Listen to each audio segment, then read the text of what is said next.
Oui, Seigneur, nous voulons te louer, te chanter, éternel est ton amour. Et c'est avec grande joie que nous pouvons encore et encore te louer. Nous voulons rentrer vraiment dans ta présence. Nous allons prendre un petit temps de louange et nous allons appeler l'Esprit Saint parce que lui vient au secours de nos faiblesses et de nos pauvretés dans la louange. Alors merci aux musiciens pour le chant à l'Esprit Saint qu'ils vont prendre. Merci. Souffle.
Qui est devant toi, continue à chanter en langue.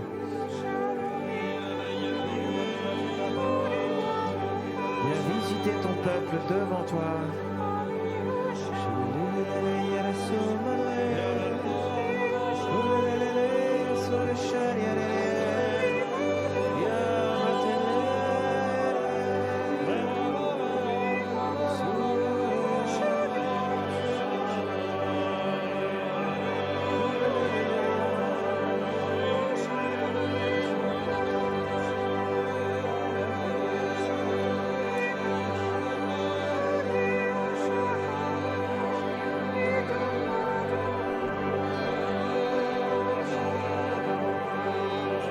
Descends, Esprit Saint, descends dans nos cœurs.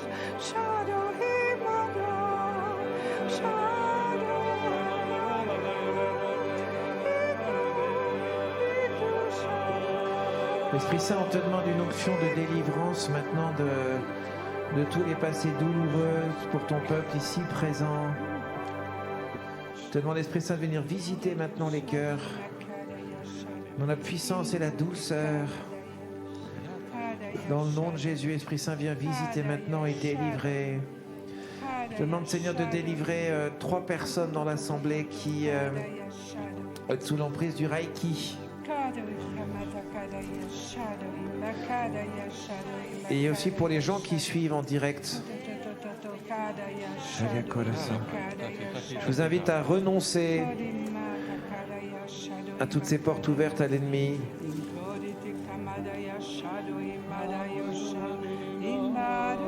On va commencer par un grand renoncement cet après-midi, si vous voulez, à tout ce qui nous éloigne du Seigneur. Frères et sœurs, vous tous, vous et moi qui avons un peu de superstition dans nos vies, je vous invite à ce que nous tous nous puissions dire sous le souffle du Saint-Esprit, nous rejetons la superstition, nous rejetons la superstition.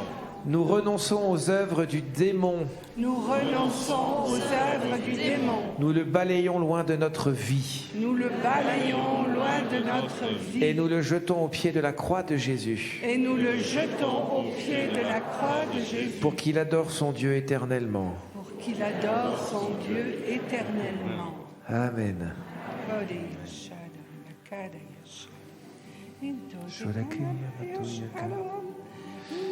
Seigneur, viens visiter plusieurs personnes cet après-midi.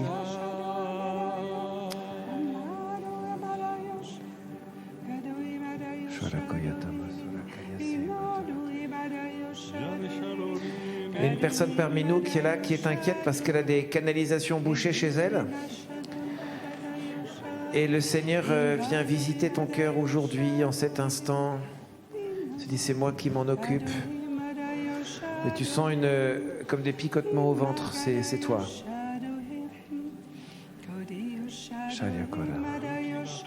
Tu es venu ici et tu as un problème avec ta femme, tu es prêt à la quitter. Tu y as pensé aujourd'hui.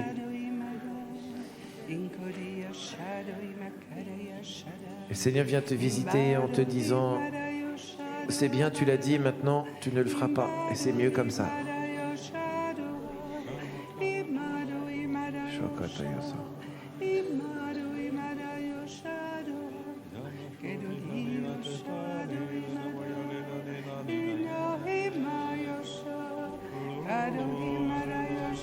Le Seigneur visite un homme qui a son fils qui a fait une tentative de suicide il y a 2 ans. Et cet homme culpabilise beaucoup parce qu'il pense que c'est de sa faute. Et le Seigneur vient te dire, ce n'est pas de ta faute. Accueille ma miséricorde pour toi et pour ton fils. Vous êtes une femme et en bas à gauche de la mâchoire, vous avez une douleur aux dents. Le Seigneur vient juste vous en délivrer cet après-midi.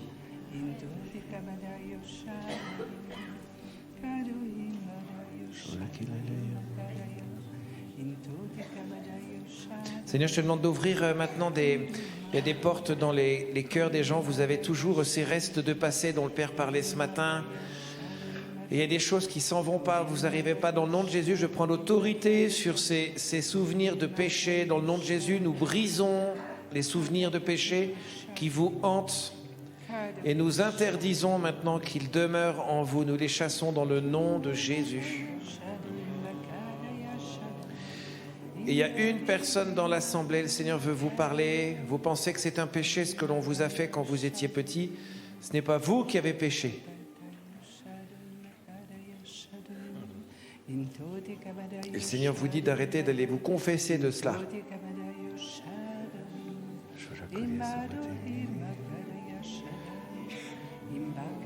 Vous avez un problème au ventricule, côté bras gauche,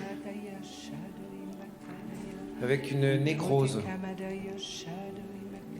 Seigneur, dans le nom de Jésus, tu viens guérir maintenant cette nécrose, que cette personne sache que tu es là. Seigneur, je veux vous donner un véritable repos que vous n'avez pas parce que vous êtes un peu excité. Et Seigneur, je veux vous donner maintenant le repos. Il y a une femme qui a des problèmes intérieurs et le Seigneur vient la délivrer maintenant.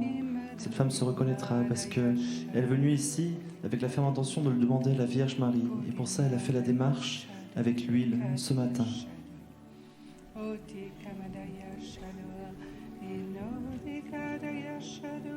Il y a une personne, je crois, qui est en train de... Tu peux me confirmer que la vidéo marche?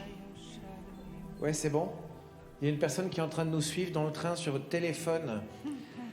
Et là, vous êtes saisi, vous êtes une place à 4, vous êtes contre la fenêtre et le train va dans le sens inverse. Et le Seigneur vous dit que la personne devant vous a besoin de vous et de votre prière. Et je vous vois en train de lui prendre sa main tout à l'heure et prier pour elle. Il faudra qu'elle voie cette vidéo pour qu'elle puisse croire que c'est bien, que vous n'êtes pas en train d'affabuler. Et vous aurez quelqu'un à côté de vous qui viendra prier avec vous. Vous n'imaginez pas, elle est là, cette personne. Et je vous demande de donner le retour de cette parole au sanctuaire Notre-Dame-du-Lot, s'il vous plaît. Et vous êtes une grand-mère et vous avez un petit-fils qui est en train de lutter contre les boutons de l'acné. Et c'est ce qu'on appelle un petit con. Et le Seigneur, à votre prière, va exaucer le fait qu'il en soit soigné là. Alors vous demandez cette grâce pour lui, vous avez compris que c'était pour lui. Amen.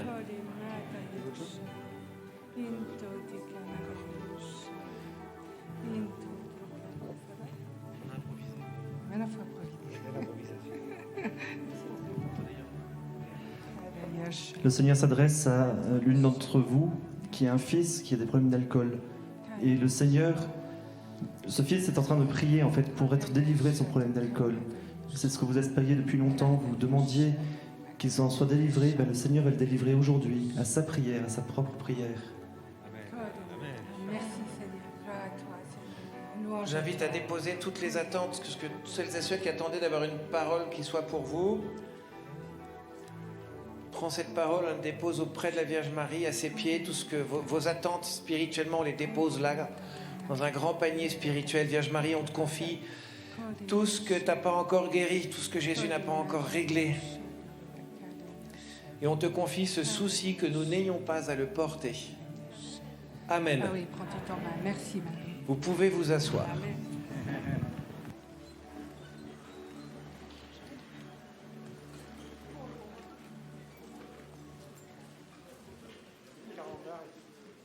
Il n'y a plus de carambar.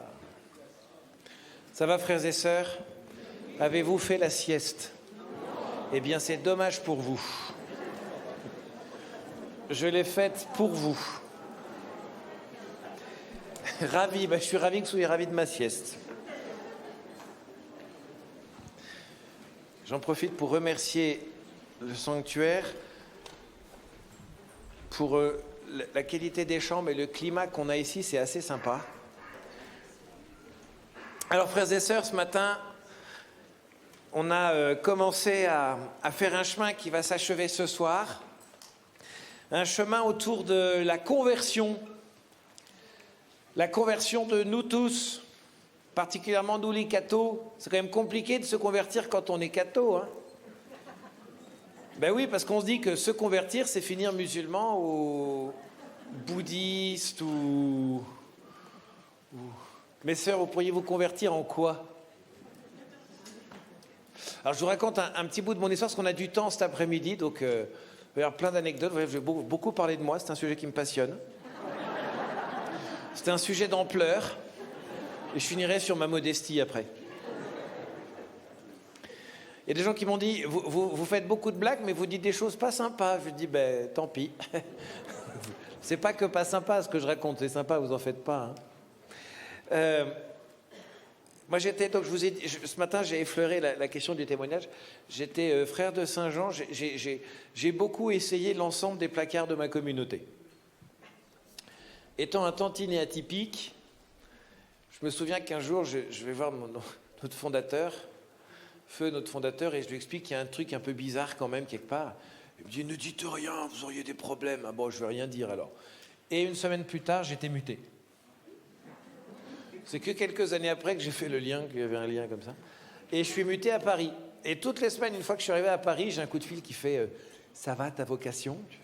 Bah oui, ça va, c'est pas le... Et la semaine d'après, ça va ta vocation? T'es en train de quitter? Bah non. T'es sûr que ça va? Ben, ça va très très bien, moi je m'éclate. Zut, il n'est pas parti. Alors de temps en temps, je vous donne un truc, il suffit de ne pas partir. Et les autres, ils meurent avant vous. C'est un truc qui marche très très bien. Vous savez que vous avez des gens qui ont des... Alors, pas partir, ça ne veut pas dire s'accrocher à son poste, mais j'ai bien compris que moi, je gênais un peu dans ma communauté, parce qu'on était quelques-uns avec frère Jean Dussac, là, qui est par là, Sacré-Cœur de Montpellier, on était un peu libre intérieurement. Et la liberté intérieure, souvent, c'est un peu compliqué. Pour les autres, parce que ça fait flipper tout le monde. Parce que quand on vous dit surtout soyez vous-même, n'oubliez pas que soyez vous-même, mais à l'intérieur du cadre que l'on vous donne. Mais là, sois toi-même. Alors pour peu que vous ayez un patron étriqué, il vous dira non, mais sois toi-même. Tout petit cadre. Vous voyez. C'est important d'être lucide sur ce genre de choses. Donc moi, j'ai un peu pété tous les cadres et donc j'ai été un peu mis au placard de temps en temps. Et puis quand j'étais à Paris, à Boulogne-Billancourt, donc j'ai passé une année où l'ennui me guettait, j'avais des postes vraiment intéressants, c'était pas mauvais. Et puis j'avais à peu près compris que je serais jamais ordonné prêtre puisque j'étais un peu bébête. En tout cas, c'est l'image qui m'était assez renvoyée, puis qui correspondait exactement à ce que je pensais de moi-même. Et puis, j'ai commencé à déprimer. Alors, la déprime, aujourd'hui, que l'on dit très sobrement, j'ai fait un burn-out. La déprime, ben, tu chiales, quoi. Tu vas mal. Tu te rends compte que tu n'es pas très bon, que ce que tu fais... Pour moi, je trouvais que ce que je faisais, je ne le faisais pas trop mal, mais que je m'ennuyais, que les perspectives d'avenir, etc. Et puis moi, mon souci, c'est que je connais Jésus depuis que je suis né dans la crèche à côté de Jésus, quoi, dans un bénitier. D'où l'odeur, mesdames, messieurs, pardon. Je suis né dans une famille catho, de père catho, de mère catho, et là, je suis un enfant de famille chrétienne. Vous voyez, pour ceux qui lisent, qui a lu dans famille chrétienne les guerres de Vendée? Et là, vous n'êtes pas assez vieux pour ça. Vous n'êtes peut-être pas abonné à famille chrétienne non plus. C'est plus la vie centre-gauche, non? Laissons tomber. Pif Gadget, peut-être, non? Communiste? Je me suis fait choper une fois avec un Pif Gadget par ma mère, j'ai pris une trempe et j'ai pas compris pourquoi. Je trouvais bien, moi, les gadgets. Tout ça pour dire que je suis né dans une famille catho, tout comme il faut. Et puis un jour, je connais Jésus depuis que je suis enfant, et j'ai vécu enfant quelque chose de très étonnant, c'est que à l'école où j'habitais en Allemagne, moi j'ai toujours aimé Jésus, et c'était le bicentenaire de la Révolution française. Sainte Révolution française, qui a à peu près détruit notre pays, était un des premiers espaces de génocide organisé, pas seulement en Vendée, mais vis-à-vis des chrétiens, des prêtres, etc. Et quand on a appris à mes parents que j'allais chanter « Ah, ça ira, ça ira, ça ira, les aristocrates à la lanterne », sauf qu'on est un petit peu aristocrates.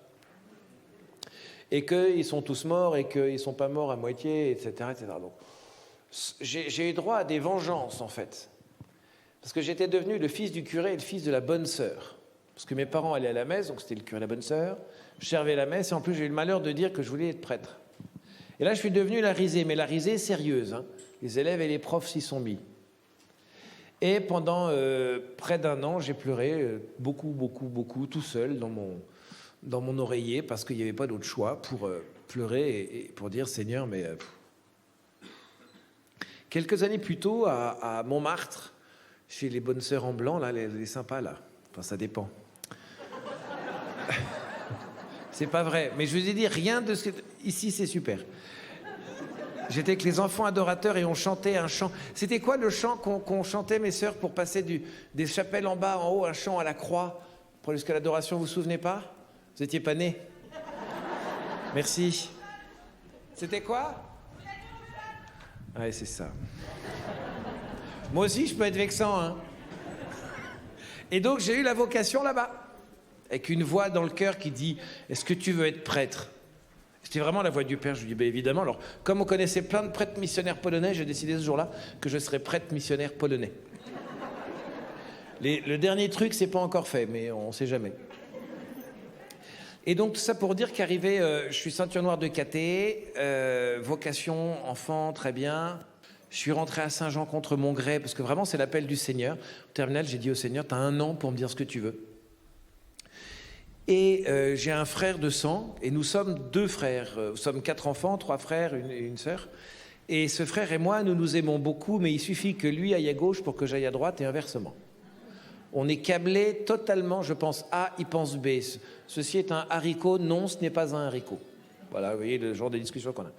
Et un jour, en allant en terminale, j'ai donné 1 année au Seigneur pour qu'il me dise ce qu'il voulait, pour moi, où il voulait que j'aille, et puis je lui avais dit oui d'avance. Hein. Je lui avais dit oui d'avance. Et on va visiter une sorte de village qui s'appelle Saint-Jodard. Vous voyez, c'est une sorte de trou. In the middle of nowhere, au milieu de nulle part. Parce qu'ici, c'est au milieu de nulle part, mais il y a de la vie, vous voyez. Et c'est joli. Alors que là-bas, c'est au milieu de nulle part, c'est moche et c'est mort.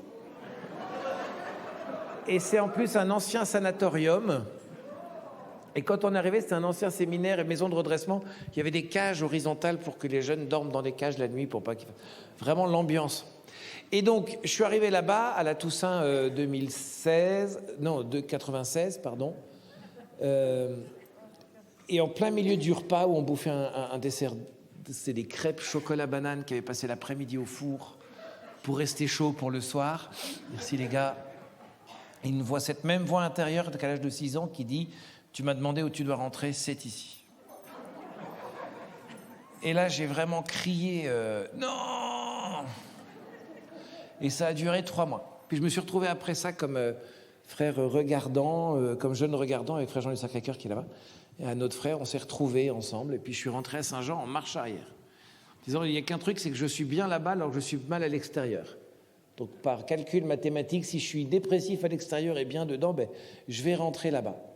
Et donc, je suis rentré à Saint-Jean, cette communauté où je ne comprenais pas grand-chose aux cours de métaphysique, etc. Ça avait l'air vraiment vachement bien.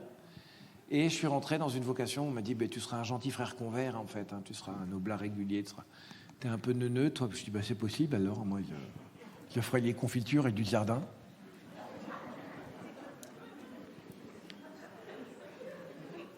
Et au bout de 3 ans, je me suis fait virer.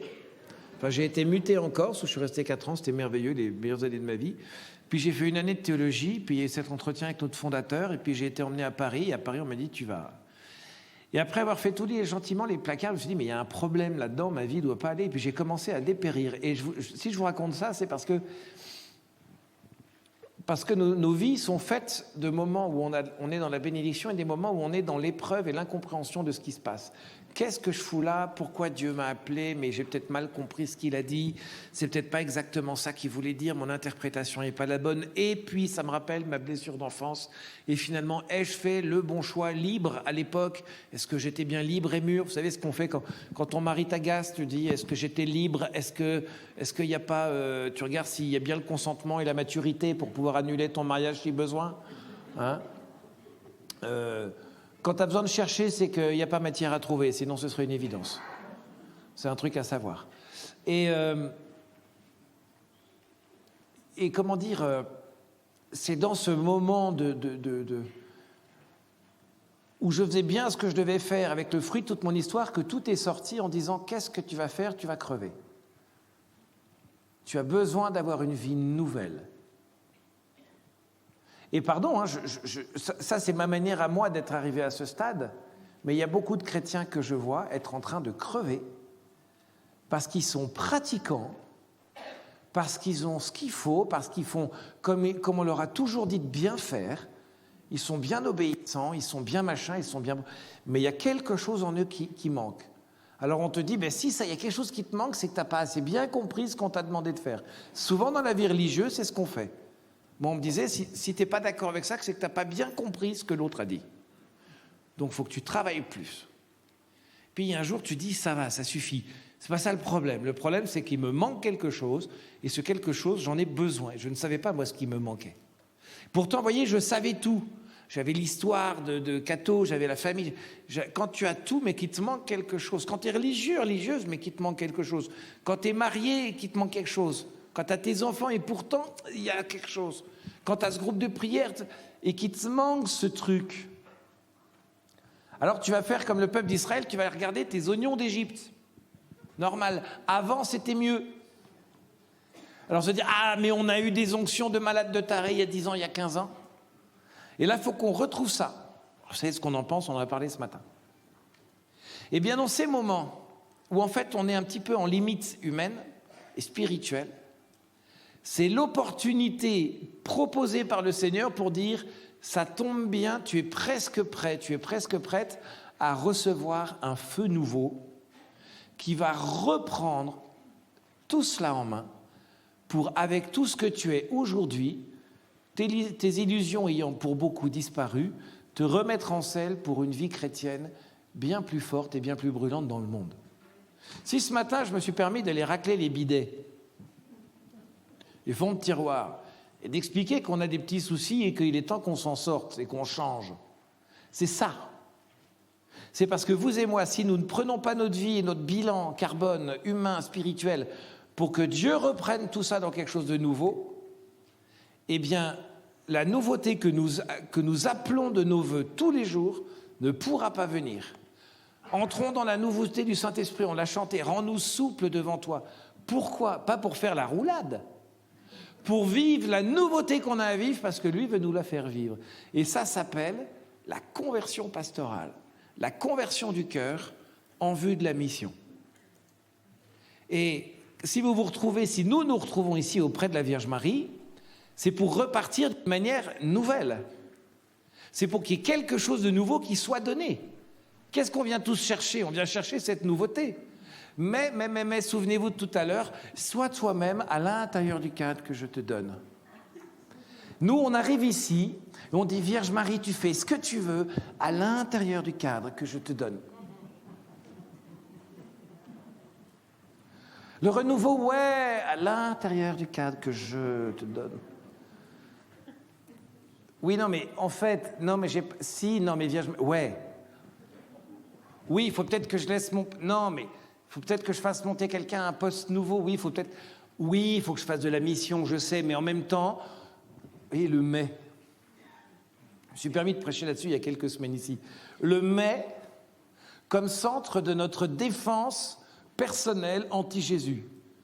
Vous avez la défense anti-aérienne, comme on appelle ça, la DCA, et la défense anti-Jésus, DAJ. Vous voyez, c'est l'évangile de la piscine de Bethsata. Je fais autre chose que ce qui est prévu, mais à la fin, on parlera de Jésus quand même. Hein. Rassurez-vous. On en parle, hein, vous avez repéré. La piscine de Bethsata. Vous avez en haut des marches des malades. En bas des marches, une piscine. Comme j'ai entendu hier, ça. Et Jésus arrive en mode Messie, vous voyez, c'est-à-dire avec qui il monte les marches comme ça, avec plein d'amour, lui. Il va voir un terrible handicapé qui est assis là. Je vous ai pas fait ça. Et il lui pose la question suivante. Veux-tu guérir ? Réponse normale. Mais lui, il répond. Mais. Oui. Je voudrais guérir, mais à chaque fois que l'eau est bout, eh ben, il y a quelqu'un qui vient et il prend la place. Alors, au moment où toi, tu voudrais que je guérisse, ben, je peux pas. Mais...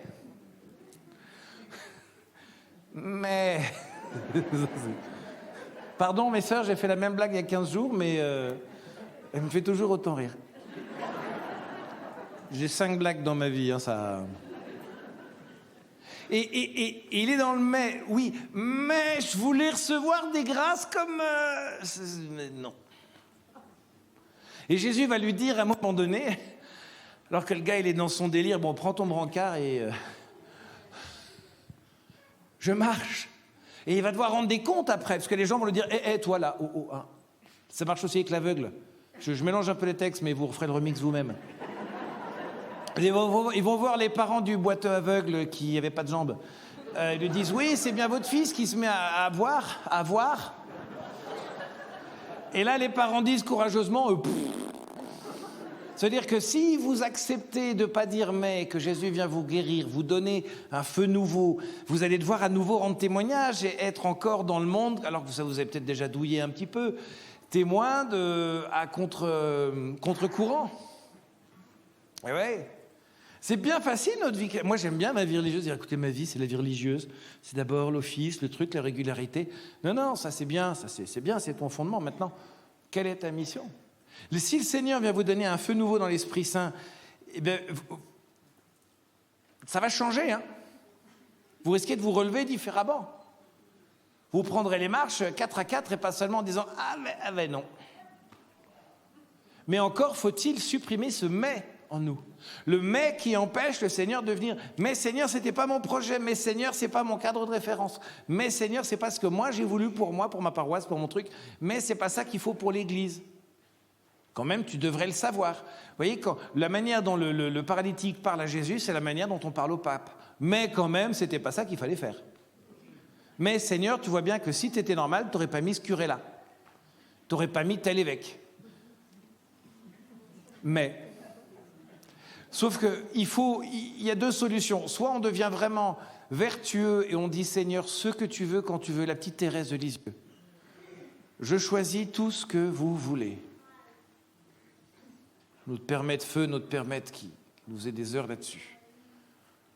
Bon, ça voulait un peu dire fais ce que je te dis, mais quand on dit au Seigneur je choisis tout ce que tu veux, Seigneur, c'est-à-dire j'accepte tout sans mais, sans récriminer. Où tu veux m'envoyer, Et la prochaine tuile qui arrive, on va, au lieu de faire non, on va faire ok. Si tu veux, Seigneur. Et vous verrez du reste que ça se réglera bien mieux, bien plus vite. Et le Seigneur va vous envoyer certainement quelque part. Cette acceptation, ce passage au fait qu'il n'y ait plus de mais, se fait soit par la grâce, le Seigneur vous donne la grâce d'un abandon comme ça, soit parce que vous êtes suffisamment brisé humainement pour comprendre que de toute façon je ne vais pas lutter.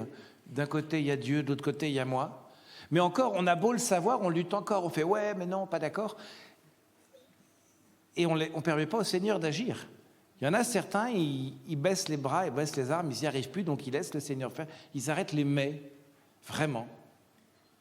Mais c'est une grâce qu'il faut demander de supprimer de notre vie les mais qui empêchent Dieu de venir agir. Parce que le Seigneur veut certainement que chacune et chacun parmi nous, nous repartions en mission. Venez vous reposer auprès de moi, disait Jésus à ses apôtres. Vous êtes ici pour ça, auprès de la Vierge Marie, pour puiser un repos, pour arrêter les mais qui vous fatiguent et pour dire oui. Oui à ce que ça reparte dans quelque chose de neuf. Au cœur de l'ancien, hein, du neuf et de l'ancien.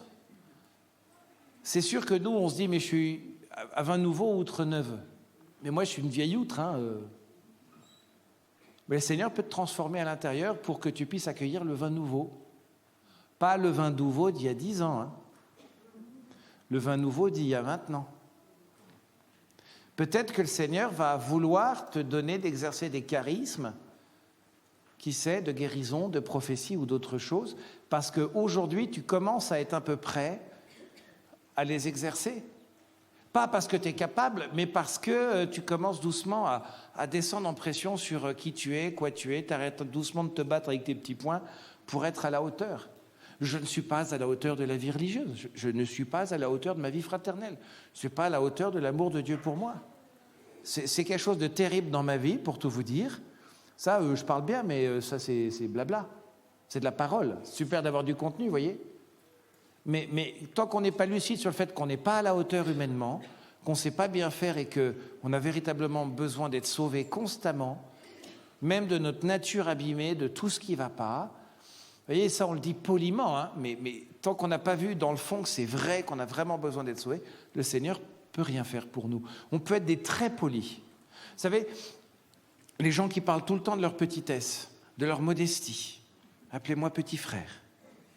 Je suis tout petit. C'est pas des melons, c'est des pastèques qu'on a. Je me mets dedans. Hein. Vous savez, on a un mensonge pratique souvent dans le renouveau, et je dis je me mets dedans. Hein. C'est qu'on veut tellement ressembler à l'image qu'on pense qu'on doit avoir qu'on met du Jésus partout, alors qu'il y a des endroits où il nous dit, c'est pas d'abord qu'on spiritualise énormément de choses. On voit du combat partout. Il y a beaucoup de combats. Non, tu as conduit comme une patate, tu as pété ta bagnole parce que tu conduis mal. C'est pas une attaque. C'est une bêtise. Voyez, il y a du combat. T'es pas d'accord et tu le dis à quelqu'un que t'es pas d'accord, est-ce qu'on se dit, tu vois, tu manques de bienveillance? Mais non, je te dis juste que je suis pas d'accord. Oui, si on veut qu'on change, il y a des choses à changer dans notre Église, dans notre nouveau. Je dis le nôtre, hein, c'est le vôtre et le mien. Par exemple, pendant des années, on disait bienveillance, on ne critique pas. Mais pardon, mais c'est nul. Si tu trouves qu'un truc est nul, tu vas le dire. Alors tu peux dire je ne suis pas d'accord avec ce que tu as fait au lieu de dire tu n'es qu'un bougre d'âne. Ce n'est pas la même chose. Mais la vie fraternelle et la charité fraternelle impliquent de dire ce qu'on pense et de penser ce qu'on dit et d'y aller, quoi. Et puis on va s'engueuler, et puis l'avantage entre nous, entre hommes, quand on s'engueule, c'est qu'on s'engueule, on s'en colle une et puis on boit une bière. Et on passe à autre chose. Selon les sensibilités, il y en a qui peuvent avoir des dossiers qui durent sur quelques dizaines d'années.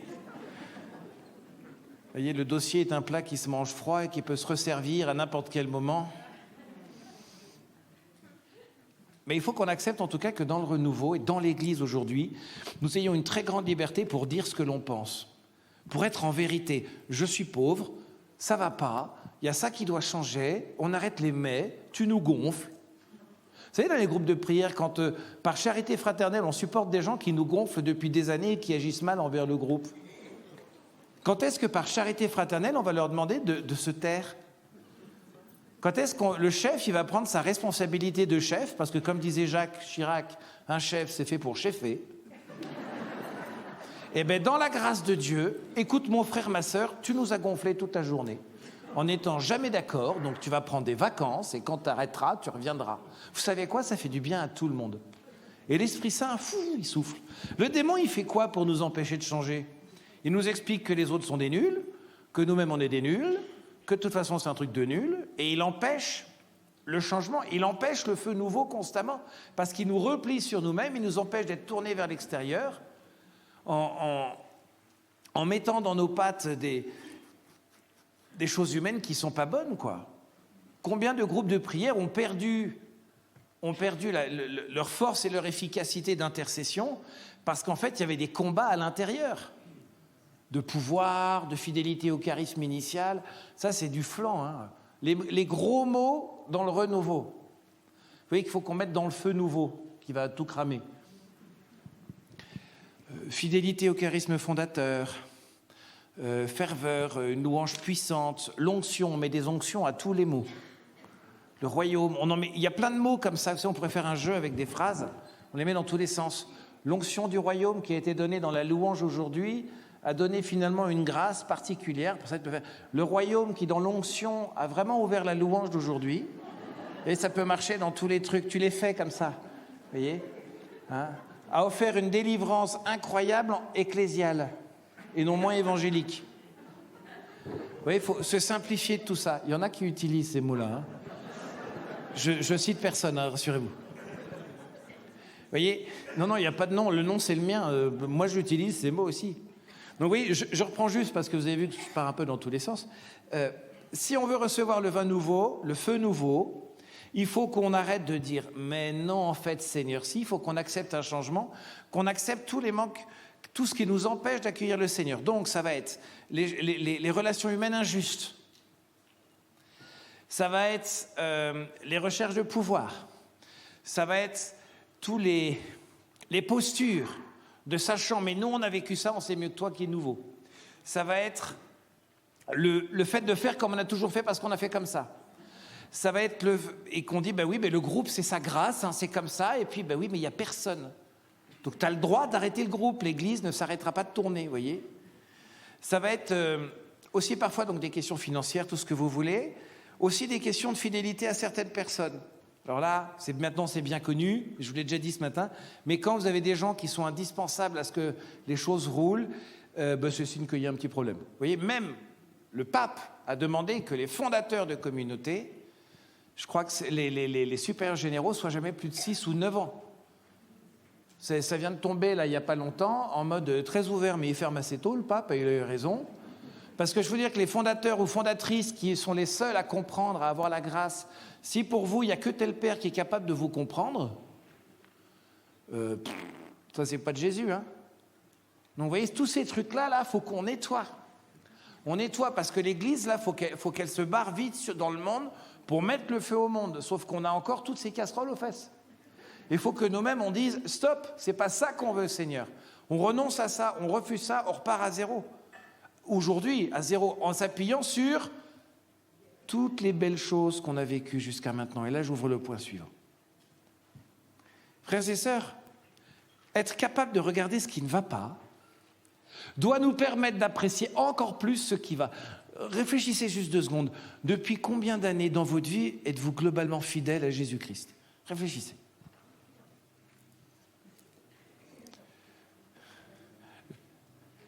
Plus de 40 ans, levez la main. Plus de 30 ans. J'aurais dû faire dans l'inverse. Plus de 50 ans. On peut les applaudir, je crois. Hein. Écoutez, je peux prophétiser sur vous, c'est que vous êtes tous des pauvres types et des pauvres femmes, comme nous tous. Mais vous êtes fidèles au Seigneur depuis toutes ces années.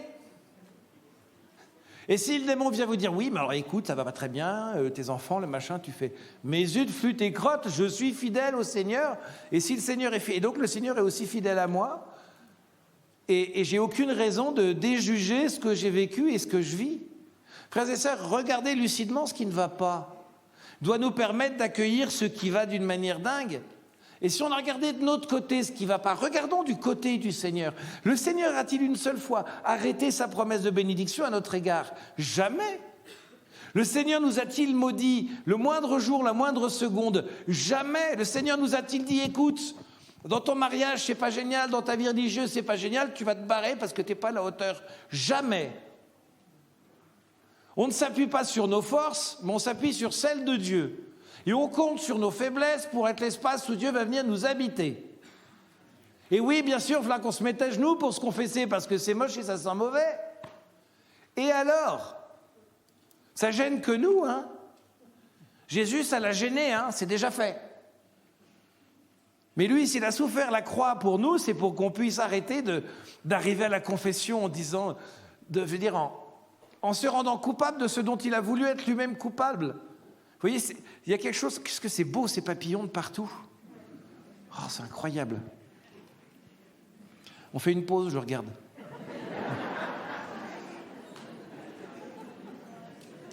Oh, il s'est posé sur Marie. Alors, n'en tirez pas des conclusions immédiates. Hein. Théologiquement, c'est beau.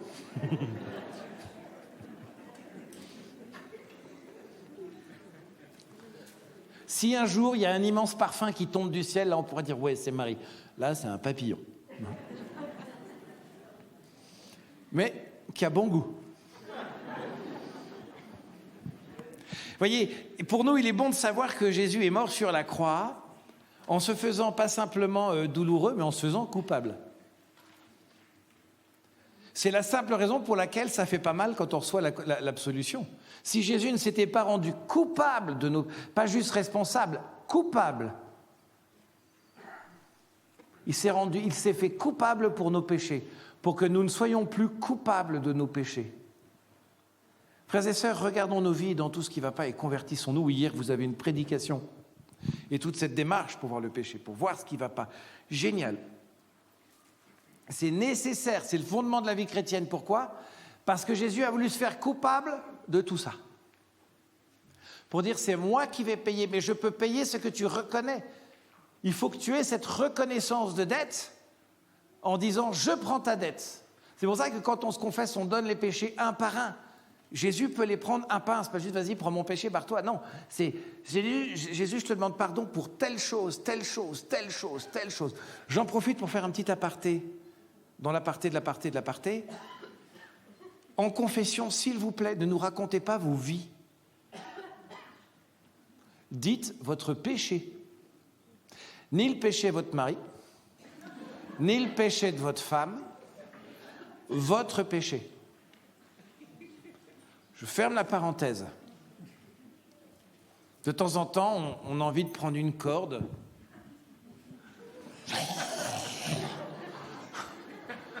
On vous dit pas, dites-moi juste votre péché, pas que vous habitez en Touraine, que vous avez une Volvo bleue, que c'était un matin à 10h15 et qu'il faisait frais. S'il vous plaît. En plus, ça ira plus vite pour ceux derrière. Sinon, vous pouvez appeler RTL le soir, il y a quelqu'un qui écoute. Mais oui, Jésus s'est fait ce coupable de nos péchés pour que... Il faut vraiment qu'on l'accepte et qu'on l'accueille. Hein.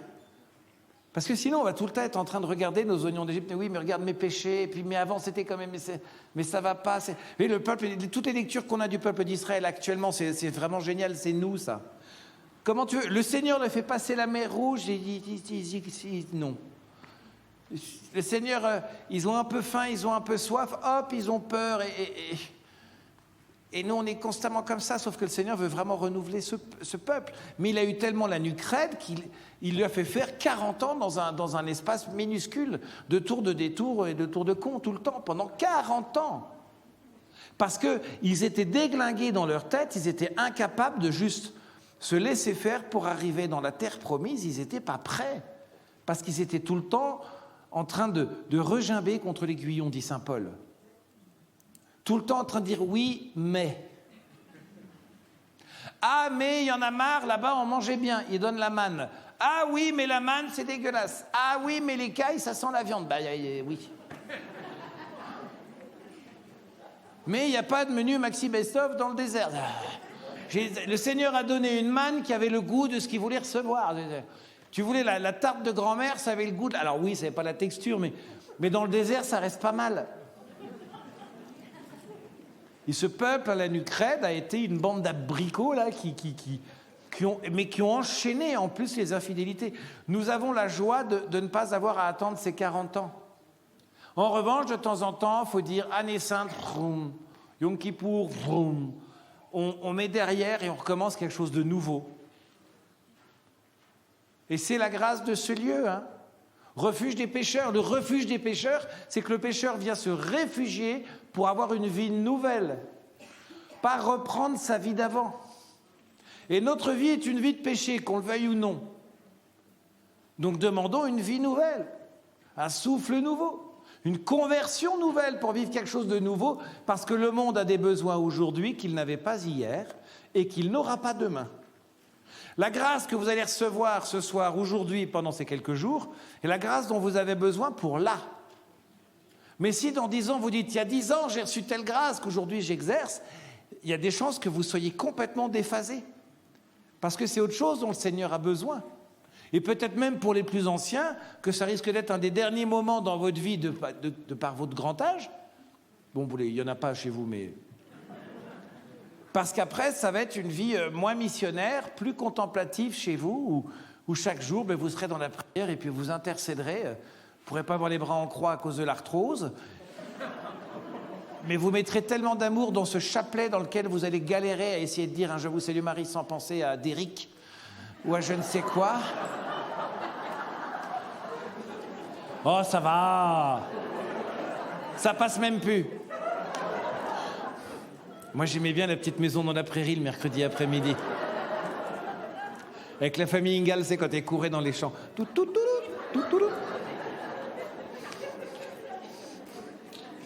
Et à la fin, Laura Ingalls, elle tombait. Vous en foutez. Hein,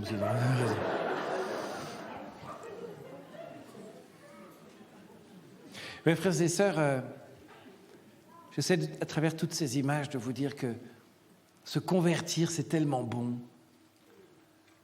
C'est tellement bon de regarder son péché du passé avec la bénédiction de Dieu qui dit « Mais si j'avais voulu la malédiction pour toi, je ne serais pas mort sur la croix. » Qu'est-ce que t'es à te juger? Qu'est-ce que t'es à pas apprécier qu'on te dise qu'il faut que tu changes? Alors, on n'aime pas, nous, quand il faut changer. Alex Lutz, qui est un comique très drôle, il explique les problèmes de changement chez l'homme. Le jour où la femme, dans le frigo, a mis des nouveaux yaourts.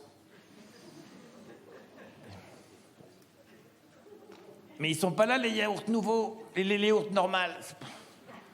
Ah, puis j'aime pas ceux-là, ils sont nouveaux, je les connais pas, alors je les aime pas. J'arrive même pas à les claquer. Puis il essaie de l'ouvrir. Ah, il s'ouvre mal. Et nous, on fait comme ça tout le temps, dès qu'il y a de la nouveauté. Parce que la nouveauté, ça nous met les chocottes un peu. Sauf que si nous regardons le passé avec bénédiction, et dans la bénédiction, on met nos ratés, nos péchés, nos machins. On va regarder la nouveauté avec joie, allégresse et bonheur en disant « Mais ça va être quoi la nouveauté ? Ça va être quoi cette chose nouvelle ?» Et je voudrais vous inviter à dire « Vierge Marie, c'est quoi la nouveauté pour là maintenant ?» Nous, on est prêts. Et on est vraiment prêts. On a ouvert le cadre. Là, on l'a poussé dans tous les sens. Maintenant, pour que tu viennes nous donner le cadre à toi, donc c'est sans cadre, et que dans ce cadre, il y ait une vie nouvelle qui vienne là. Pardon, il n'y a pas une personne qui est par là, ici, là, non, faut pas vous demander, mais j'ai dans le cœur juste depuis qu'il y a quelqu'un par ici, vous avez une maladie qui doit être un cancer, et votre vie est dans un tout petit cadre, et le Seigneur, ça correspond à ce que je disais, Seigneur, vous êtes en train de réaliser que votre cadre doit changer. La personne qui est dans cette rangée-là, venez voir à la fin pour qu'on prie pour vous. Le Seigneur veut vraiment faire quelque chose pour vous. Voilà. Je ne levez pas la main, mais venez nous voir à la fin de la prière. On peut prendre 5 minutes d'intercession, parce que je crois que le Seigneur veut donner des paroles pour des personnes qui ont besoin d'ouvrir leur cadre. On peut reprendre ça fera une petite pause en même temps. Je l'ai bien compris, Pierre-Louis. Voilà, et puis les autres, ceux qui ont des paroles de connaissance, on va demander, Seigneur Esprit Saint, de venir...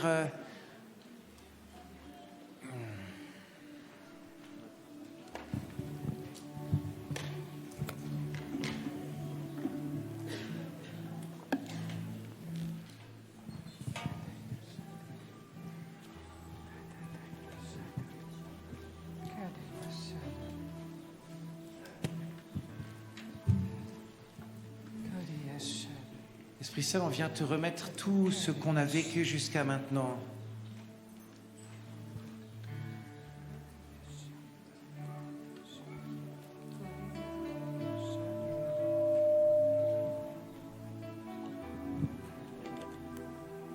Fais attention avec ça.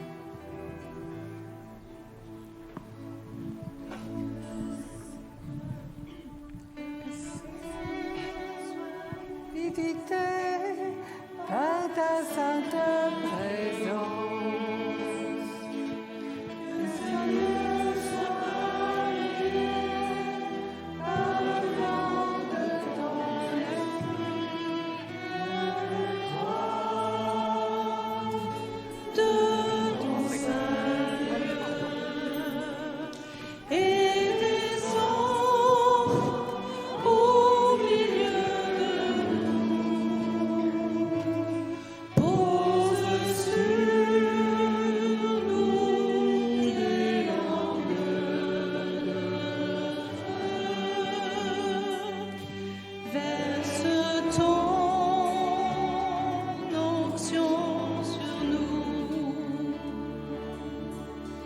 Que ces lieux soient visités par ta sainte présence.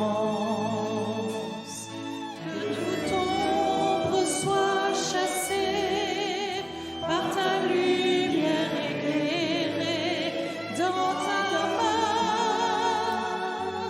Tiens-nous cachés, garde-nous au creux du rocher.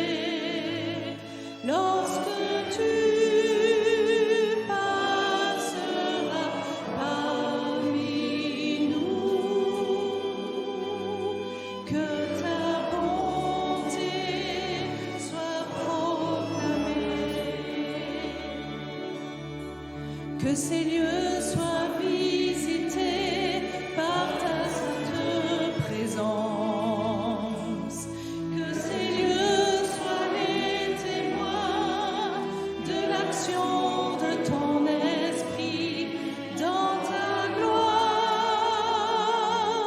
Viens maintenant, unis-nous en cet instant, que ta nuit jaillisse en abondance. Nous allons par ta puissance.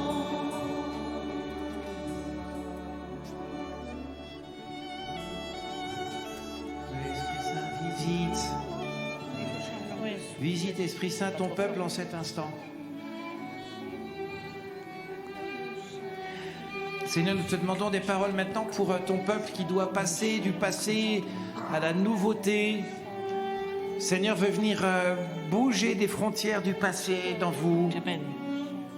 La personne pour qui il y avait une parole ici, c'est tu te reconnaîtras, tu as une douleur à l'œsophage en ce moment. En fait, vous êtes identifié depuis trop d'années à la douleur physique que vous avez. Oui, je suis malade, c'est terminé. Le Seigneur vous demande d'être identifié à lui et non pas comme malade. Le Seigneur s'adresse à plusieurs personnes qui ont peur de sortir de leur cadre.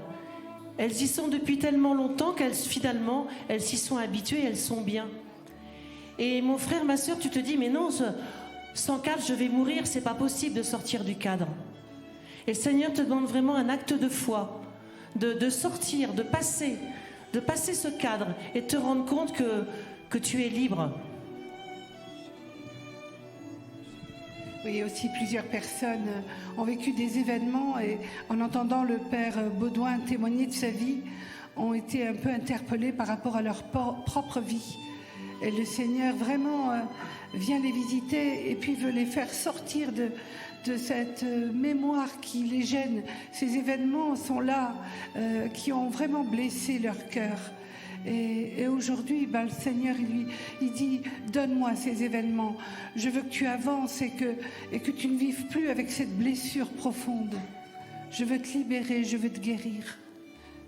Il y a deux personnes qui sont ici, dont une d'entre elles est berger du groupe de prière. Et ces deux personnes stagnent au niveau spirituel depuis longtemps. Elles ne savent plus comment faire. Elles veulent retrouver quelque chose du feu qu'elles avaient. Mais la cause du blocage est due à des causes intérieures. Et le Seigneur demande à ces deux personnes de pouvoir profiter du sacrement de la réconciliation, parce que cela va débloquer et va permettre à ces personnes de s'épanouir et de pouvoir faire la volonté de Dieu. Et pour une de ces personnes, c'était le blocage, c'est une relation malsaine avec le prêtre qui était berger, enfin qui était prêtre dans un groupe il y a un certain nombre d'années que le Seigneur vous demande de venir mettre dans la confession. Il y a une personne qui vit des temps difficiles parce qu'elle se retrouve accusée par une autre ou des autres de façon très violente de choses qui ne sont pas vérité. Et le Seigneur vient l'encourager et lui dit qu'en son temps, la vérité va jaillir. Il y a un agriculteur parmi nous qui se demande comment est-ce qu'il peut faire prier les autres agriculteurs qui ont une foi très simple, mais qui n'ont jamais le temps d'aller à la messe, qui n'ont jamais le temps de pouvoir de pouvoir déployer leur foi. Et le Seigneur, ce soir, va donner ce qu'il faut. Il faut simplement ouvrir le cœur pour que le cœur soit ouvert ce soir. Une personne vous êtes une maman au foyer et je vous vois avec vos paniers de courses, vos sacs de courses et depuis tout à l'heure vous dites mais comment tu veux qu'avec cette vie-là je puisse le faire, je puisse être à toi Seigneur. Vous avez un désir ardent et l'empêchement que vous voyez c'est vos sacs de courses. Seigneur vient faire que dès votre retour chez vous, le deuxième jour, il y a des gens qui vont venir vous voir. Il y a au moins une personne qui va venir vous voir dès le deuxième jour. Elle viendra vous voir au milieu de vos sacs de courses, dans votre cuisine. Et quand vous verrez cette personne rentrer, alors que vous êtes en train de ranger vos courses, le Seigneur vous demande de l'accueillir en son nom à lui. Vous vous rappelez du fouet du Père Ludovic ce matin? Il y a quelques personnes parmi nous qui souffrent beaucoup depuis quelques années, qui ont des douleurs et qui offrent ça au Seigneur. Seigneur, tu veux que je souffre pour ta gloire. Et le Seigneur leur dit aujourd'hui, je ne vous demande pas de souffrir. Jetez ce fouet avec lequel vous vous frappez. Et l'ange vient vous retirer ce fouet. Faites-moi confiance, je veux vous guérir de ce mot, de tous ces maux. Je veux que vous soyez en pleine forme pour être témoin de mon amour autour de vous. Vous avez écrit il y a quelques années un texte, non, il n'y a pas longtemps, vous avez écrit un texte avec des informations d'il y a quelques années sur, je ne sais pas si c'est un évêque ou un supérieur ou une supérieure. Seigneur, vous l'avez sous le coude comme un petit biscuit à sortir. Le Seigneur vient vous dire, voilà, que c'est pas son plan à lui de pouvoir faire cela. Donc la personne est au courant dans son cœur, elle sait que c'est pour elle. Voilà, je vous invite à déposer ça au pied du Seigneur et lui donner cela. Il y a une personne qui n'arrive pas, un homme qui n'arrive pas à pouvoir rentrer en contact avec les autres, qui se trouve toujours le moyen de se défiler quand il faut aller à la rencontre des autres. Le Seigneur va lui donner la force. Il le sait parce qu'en arrivant ici, il s'est fait flasher par un radar et il est très en colère. C'est toi ça? C'était ma voiture, merci. Amen. Il y a une personne qui marche et qui a l'impression dans sa vie de marcher seule. Et le Seigneur lui dit, tu aimes marcher, mais chaque fois que tu marches, je suis avec toi. Tu n'es pas seul. Arrête de penser que... Et tu souffres beaucoup en pensant, je suis seule, je suis seule. Non, je suis là, je suis avec toi. Et je veux te faire sentir ma présence. Ouvre ton cœur.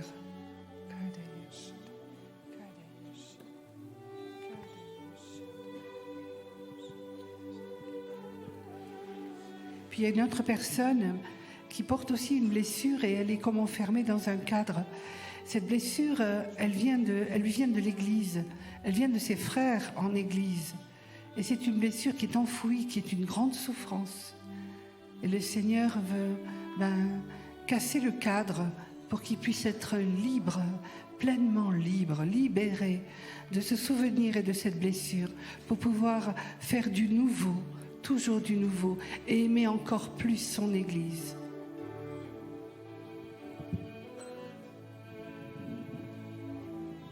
Il y a une personne qui a été violemment agressée il y a quelques années en arrière. Et de cette agression, il lui reste une peur latente. Et c'est cette peur qui l'empêche d'aller vraiment en toute liberté vers les autres. Et aujourd'hui, le Seigneur lui dit, redonne-moi cette peur. Débarrasse-toi d'elle en venant contre mon cœur. Et tu verras, ensemble on ira vers les autres et tu n'auras plus peur.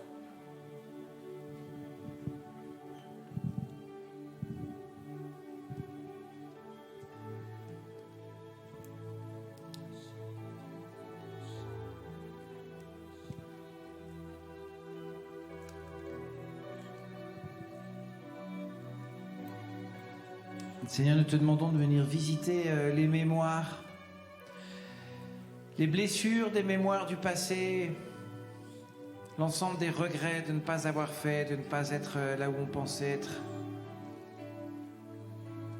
Seigneur, nous te demandons de venir vider les mémoires des regrets qui obstruent la place, qui empêchent de faire venir l'espérance.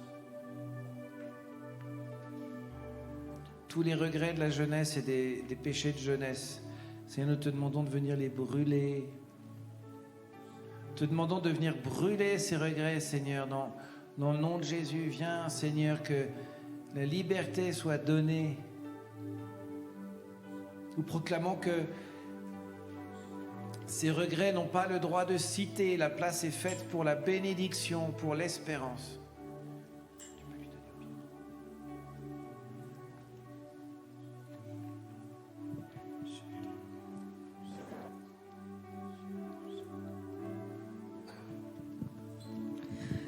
il y a une autre personne que je vois tout petit garçon et qui se faisait beaucoup chahuter parce qu'on disait que il n'était pas très malin, pas très intelligent, etc. Et aujourd'hui, ça en fait quelqu'un qui n'ose pas vraiment prendre la parole. Mais le Seigneur lui dit, tu peux parler, tu es libre, le cadre est ouvert.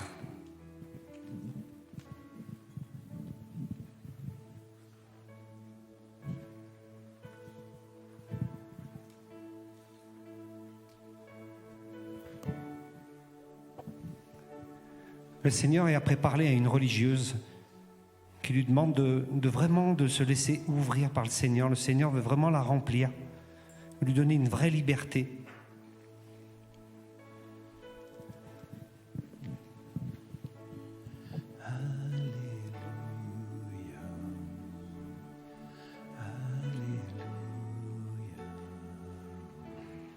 Jésus règne tout doucement, alléluia.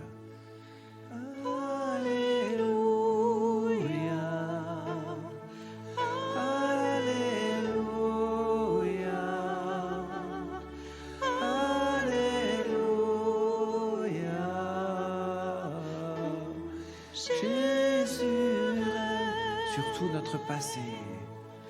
Alléluia.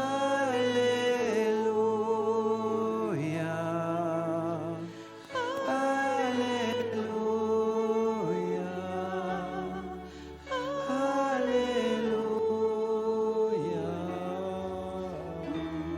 Jésus règne. Nous allons présenter au Seigneur tout ce que nous avons vécu jusqu'à maintenant, en vue de ce renouveau dans le renouveau. Le déposer au pied de sa croix dans un alléluia du peuple qui marche mais qui ne s'arrêtera pas, comme une armée en rang, en ordre de bataille, qui va marcher sur ce passé, le déposer au pied de la croix dans cet alléluia et partir vers quelque chose de nouveau que le Seigneur veut lui donner, acceptant toute chose, acceptant toute nouveauté, tout cadre nouveau, toute posture personnelle nouvelle. Alléluia. Jésus règne. Je vous invite à vous lever. Alléluia. Alléluia. Alléluia. Jésus règne. Alléluia.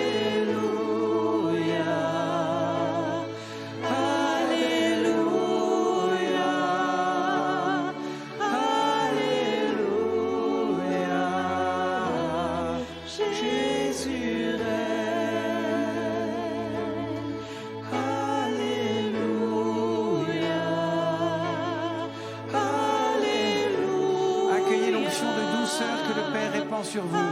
Alléluia. Jésus. Seigneur, viens cautériser vos plaies. Alléluia. Alléluia. Alléluia. Tu as une douleur dans le bras parce que Jésus est en train de guérir ta plaie. Alléluia, Alléluia, Alléluia. Jésus. Je vous invite à accueillir la présence du Seigneur qui est une présence de grande douceur et de bienfait, comme si Jésus venait avec son onguent, son baume, le déposer chez vous. Et sur vous maintenant, viens Esprit Saint, dans le nom de Jésus, visiter ton peuple et venir maintenant visiter ces cœurs qui sont blessés sur leur passé, qu'ils puissent fermer la porte maintenant. Le Seigneur vient donner une onction de cicatrisation. Dans le nom de Jésus, Seigneur, tu viens guérir et cicatriser. Je demande au Seigneur que certaines personnes le sentent dans la douleur de leur corps, comme s'il y avait besoin que vous le ressentiez. Dans le nom de Jésus, maintenant, Esprit Saint, tu viens visiter ton assemblée. Seigneur, visite maintenant et bénis. Viens guérir. Viens guérir, Seigneur. Viens guérir, Seigneur. Jésus règne.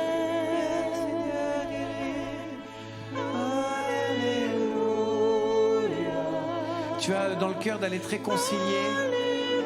Je sais pas qui c'est, où c'est, mais avec ton ancien berger. Alors ça peut arriver à plein de gens, mais il y a quelqu'un là face à mon doigt, vous avez ça dans le cœur. Faites-le à la fin, le Seigneur vous y appelle, c'est de lui ce désir.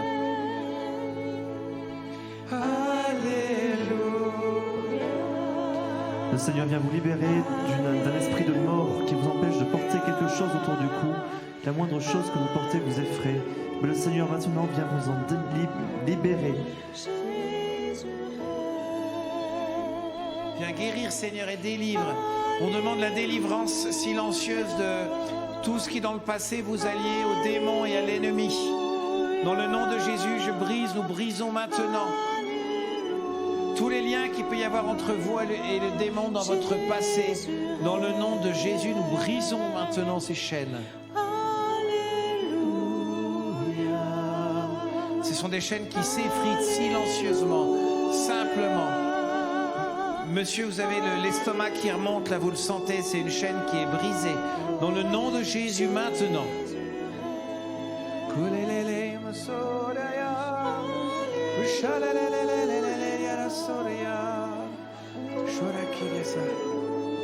Sur la partie gauche ici, viens Seigneur Jésus guérir et cautériser les plaies maintenant. Des gens à qui vous avez obéi, vous avez des plaies de votre cœur qui sont en train de se cautériser parce que vous vous êtes fait avoir dans le nom de Jésus ici sur la gauche. Vous vous êtes fait avoir. Vous avez fait confiance. Seigneur, viens cautériser les plaies maintenant. Personne, tu es délivré de la haine que tu as pour cette personne qui t'a fait du mal. Et cette haine était devenue une porte ouverte du démon dans le nom de Jésus. Le démon est chassé et la haine est brisée maintenant.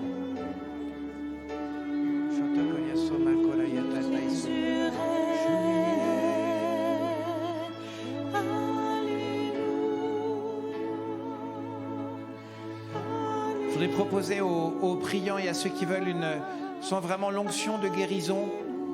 Alors je n'ai pas 10 litres d'huile de Notre-Dame du Lot, mais on va peut-être proposer avec les priants de venir devant, tous ceux qui ont été choisis, etc., avec votre masque, et de venir prier pour une onction de guérison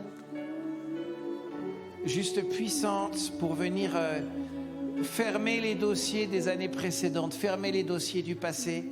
Est-ce qu'il serait possible que s'il y a des priants qui ont été choisis, désignés, vous les reconnaissez avec leur machin bidule? Les priants, vous venez vous mettre devant. Donc ça va être une prière de guérison dans la douceur. Vous pouvez imposer les mains simplement en demandant au Seigneur de venir guérir maintenant tout ce qui est lié au passé. On demande une prière de délivrance, de guérison. C'est vraiment le baume. Sentez la paix qui règne. Hein, c'est le baume. Le Seigneur le donne, ce baume de paix. Et il doit y avoir des grosses délivrances dans la paix. Donc venez avec tous vos dossiers qui sentent mauvais. Allez, venez demander la prière.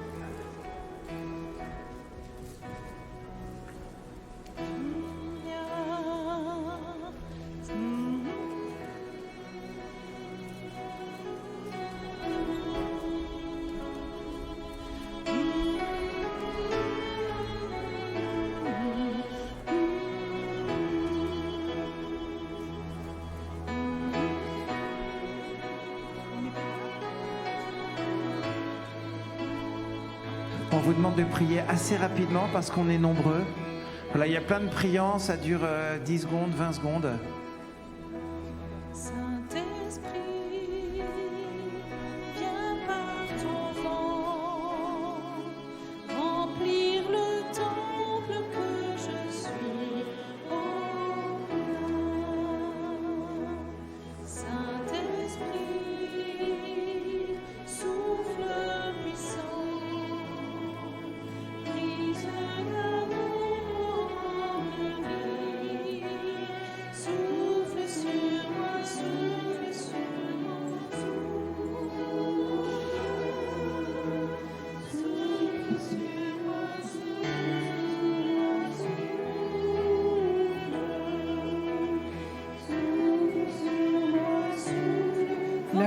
doit pas durer longtemps. Quelques secondes et on change. Le Seigneur agit en très peu de temps. Faites confiance au Seigneur.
Voilà, on est en train d'arriver au terme de ce petit temps de prière, de ministère. Je vous invite à garder le silence.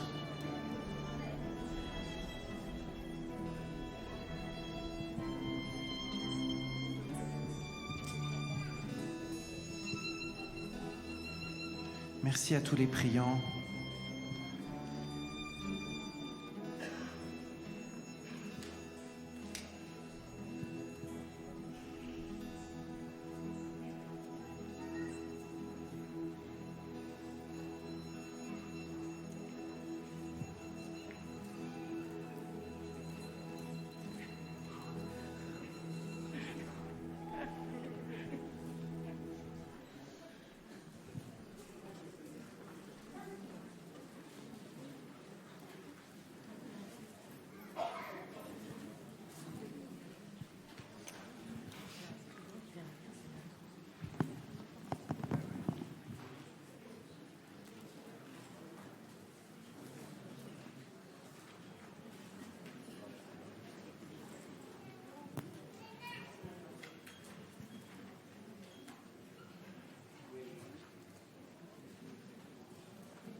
Bien.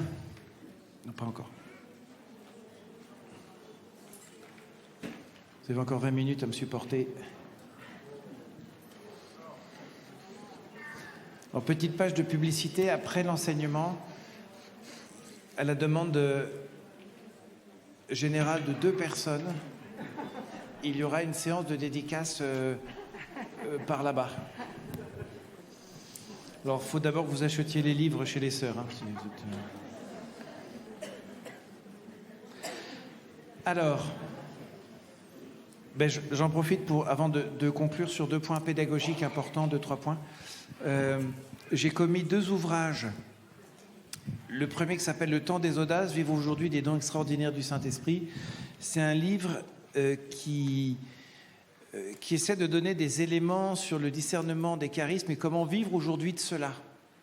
Quels sont un peu les enjeux, ce qui se passe, comment le faire pour être ajusté, mais pas ajusté en mode bas, donc on en fait moins pour pas faire ce qu'il faut pas, mais comment avoir l'audace de faire ce qu'il faut et se faire accompagner pour se faire doucement tailler si besoin. Et c'est vraiment important, vous verrez, avec toute une partie qui est sur le discernement entre ce qui vient de Dieu, ce qui vient du démon, ce qui vient de la nature. Et c'est vraiment important de se rendre compte que, évidemment, par exemple, dans toute assemblée, vous avez toujours des gens qui ont fait des machins avec des médiums, de la voyance, etc. Voyez, vous avez le don de Dieu, c'est le charisme de prophétie. La nature va donner la médiumnie. Médiumnité, voyance, machin, etc. Vous avez le charisme de guérison, le sacrement des malades. Vous savez, on peut dire Jésus... Et je vais vous dire, vous avez le sacrement des malades, le charisme de guérison et les guérissologues. Tous les machins bizarres, là, voyez. Vous avez à chaque fois quelque chose qui est un don du Seigneur et que le démon va essayer de copier de plein de manières. Donc dans le livre, il y a tout un travail là-dessus pour ça et puis pour aider à relire comment renaître vraiment dans le renouveau aujourd'hui. Puis un autre qui est un petit guide pratique de la prière des frères qui consiste à expliquer que la prière des frères, ce n'est pas un acte de charismatique, c'est un acte de frères et sœurs normaux. Et à l'intérieur de cet acte de prière des frères, d'intercession les uns pour les autres, eh bien le Seigneur, l'Esprit Saint vient souvent éclairer. Mais il faut mettre les choses dans l'ordre, donc vous les trouverez là-haut, ces ouvrages, et je vous invite, ils viennent d'être réimprimés, et donc je vous invite à les utiliser vraiment, voilà, ça essaie d'être une théologie, comme j'ai quand même le niveau bac-2, enfin, ça a été validé quand même le contenu, rassurez-vous, mais n'hésitez pas, voilà. Alors, frères et sœurs, pour terminer cet après-midi, dans les 20 minutes qui restent, vous dire plusieurs points importants pour la croissance charismatique. D'abord, ce soir, on priera pour vraiment recevoir ce feu nouveau. Et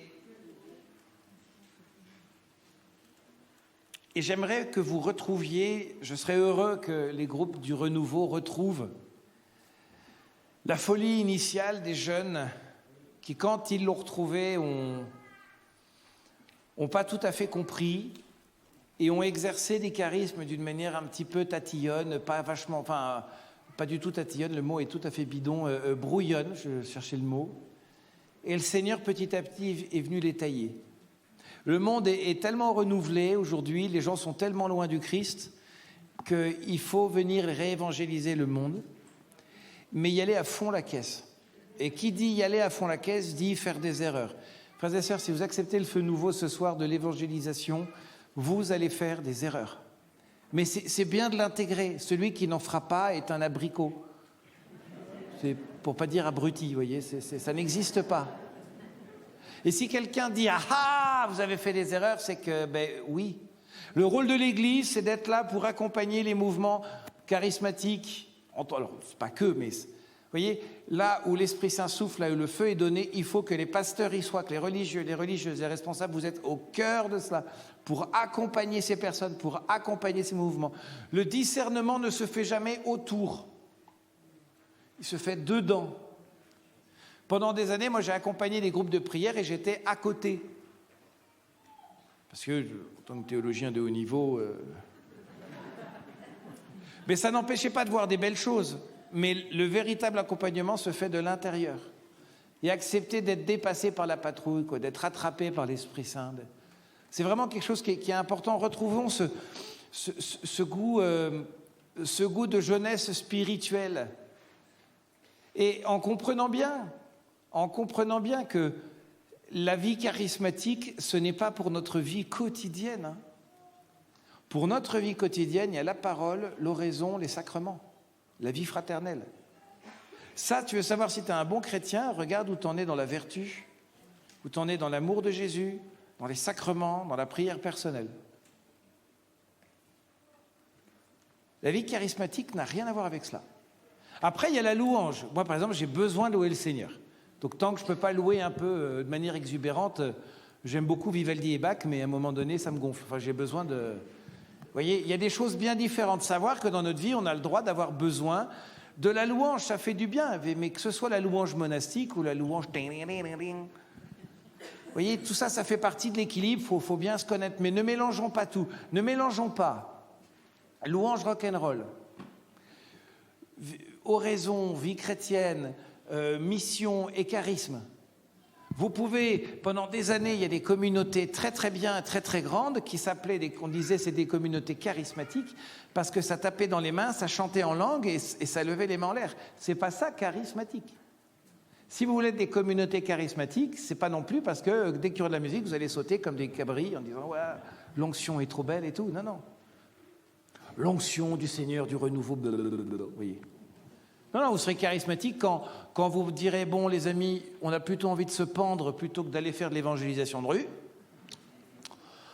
Mais comme on n'a pas envie de se pendre, on va aller faire de l'évangélisation de rue. Et puis on va aller prier pour les gens, et puis on va se prendre des torgnoles. Mais pour ceux pour qui qu'on va prier, ben on aura l'air crétin, on imposera les mains et on dirait Jésus fait quelque chose parce que j'ai l'air bête. Vous voyez, c'est la charité imparfaite. Hein. Et si tu peux me donner des larmes pour le gars qui m'agace mais qui est malade, fais-le Seigneur et vous verrez le Seigneur faire. On a des témoignages incroyables dans ma paroisse là-dessus. Vous pouvez demander à Pierre-Louis, c'est le tout jeune de 30 ans qui va être ordonné diacre dans un mois là. Ouais, vous avez raison.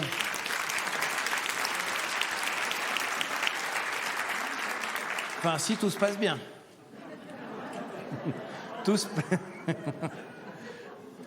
Le cynisme est limite. Hein. Dans l'église, moi, on partait avec les jeunes le soir. Et alors, le principe des jeunes et des ados, c'est qu'ils ne sont pas finis. La cuisson est en cours, vous voyez. Et, ben oui.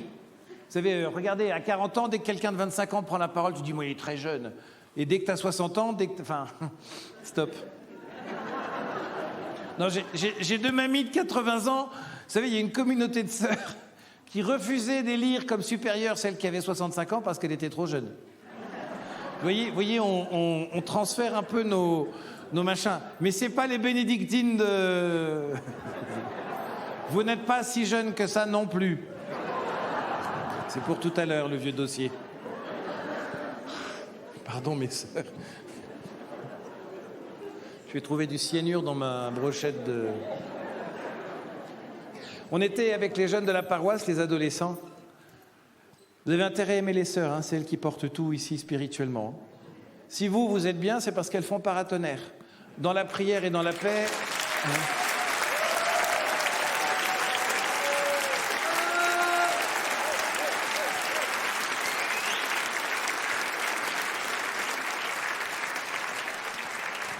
Je veux bien 2 desserts.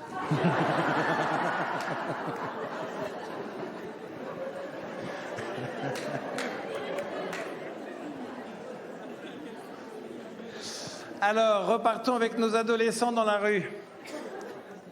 Avec nos jeunes boutonneux tout fous qui avaient reçu l'effusion du Saint-Esprit, puis on part dans la rue. Et c'était une soirée de dingue. Il y a celui qui prend sa guitare, parce que comme ça, et les gens regardent, ils ont les pauvres bêtes, avec sa guitare dans la rue comme ça. Et puis il y a les autres qui vont voir les jeunes, vous savez, c'est les punks à chiens. C'est comme un scout mal rasé, mais avec un toutou qui est là, une bière d'alcool, enfin une bouteille comme ça, et il discute avec un jeune et qui est là, qui est complètement... et le gars raconte simplement au jeune qu'il est héroïnomane. C'est pas juste c'est de l'héroïne, c'est... vous avez la drogue, vous avez l'héroïne, vous voyez. Et les jeunes, ok... t'es dans le caca, on prie pour toi. Et avec leur jeunesse, ils ont prié, Seigneur, viens le délivrer, viens machin, etc. Il était rond comme une queue de pelle, le gars, il était complètement bourré. C'est pas grave, il prie. Et puis on continue, on se barre, etc. Dimanche, c'était le vendredi soir à l'aumônerie, le dimanche vient à la messe quelqu'un qu'on connaît pas en costard, enfin une veste simplement. Et à la fin, il dit aux jeunes, alors vous comprenez ce que ça va être d'avance, vous savez qui je suis ? C'est pour moi que vous avez prié l'autre fois dans la rue, là. Instantanément, je me suis plus drogué. Vous voyez, ça, c'est la mission. Et je peux vous garantir que c'est pas lié à la vertu des jeunes. C'est pas lié à la vertu de l'âge, c'est lié à leur charité pour les autres, à leur audace. Un jour, quand on commence à aller prier pour les gens, c'est très simple. Allez voir votre curé. Dites-lui, est-ce qu'on peut aller faire une mission pour aller prier pour... Vous dites, prenez un carnet, vous dites, voilà, on va faire une veille de prière, on voudrait prier pour les gens. Est-ce que vous voulez qu'on prie pour quelqu'un dans votre entourage ? Vous voyez, ça, c'est une bonne accroche qui marche bien. Alors, il y a ceux qui te diront, dégage, témoin de Jéhovah, témoin de la Java. Et puis, il y en a qui diront, c'est pour mon chat, c'est pour ma grand-mère. On a tous quelqu'un qui est en train de mourir. Enfin, si la nature est bien faite... Ça fait 2000 ans que la boutique elle tourne, hein, c'est parce qu'on est bon, rassurez-vous. On sait faire. Mais non, mais la charité fraternelle, c'est d'aller dire quel est ton besoin. Vous voyez, c'est de la pédagogie fondamentale humaine. Quel est ton besoin ?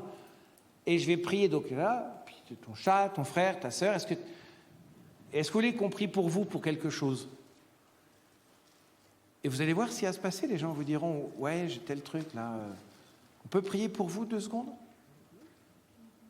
Seigneur, viens visiter Michel, discretos, là au marché, parce qu'il y a des gens, vous allez dans un petit coin. Vous verrez les guérisons. J'ai un gars, un jour, il voit qu'on prie comme ça, et puis il y a un vélo qui nous suit après, qui descend la rue dans Avignon, il y a un mec qui nous suit de loin, enfin j'ai compris plus tard, il vient et il me fait signe...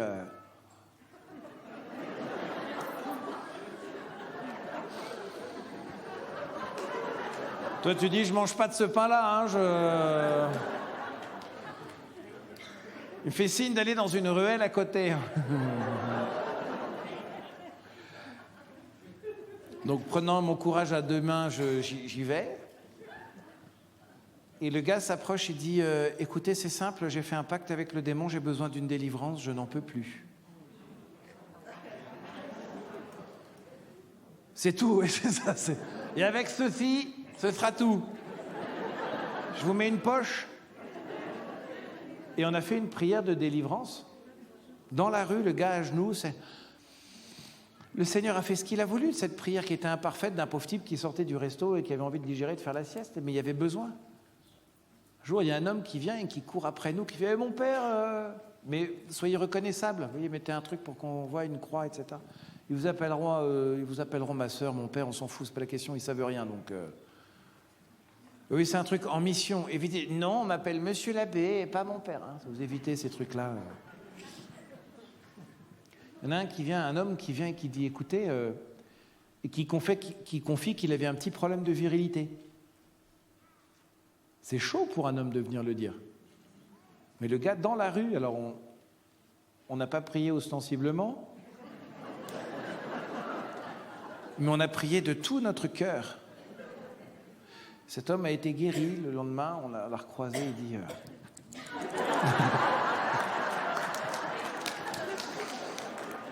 On n'a pas...